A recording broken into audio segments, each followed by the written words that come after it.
Let's talk more about content creation and personal branding. Growing our one-stop solution in 100 days, day 5. Influencer marketing అనేది చాలా common అయిపోయింది, కానీ ఇప్పుడు scene మారిపోతుంది.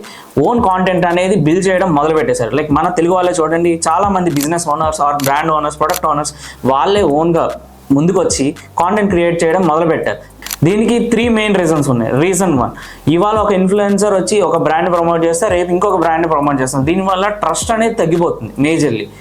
Second reason, brand owners చాలా smart అయిపోయారు. Influencers మీద వేల ఖర్చు పెట్టే బదులు వాళ్ళ ఓన్ కాంటెంట్ క్రియేట్ చేసుకుంటూ జెన్యూనిటీని డబుల్ చేసుకుంటున్నారు. థర్డ్ రీజన్, అథెంటిసిటీ కోసం UGC content, EGC content, A related videos or educational videos, ఇలా ఫౌండర్స్, డాక్టర్స్, ఎవ్రీవన్ వాళ్ళే ముందుకు వచ్చి కాంటెంట్ క్రియేట్ చేసి ఆడియన్స్కి ఎడ్యుకేట్ చేస్తున్నారు. దీనివల్ల ఏంటంటే జెన్యూనిటీతో పాటు ట్రస్ట్ అనేది బాగా బిల్డ్ అవుతుంది. నువ్వు ఒక బిజినెస్ ఓనర్వా, do you want to create your own personal brand or content creation for your brand, then DM us. Let's build together.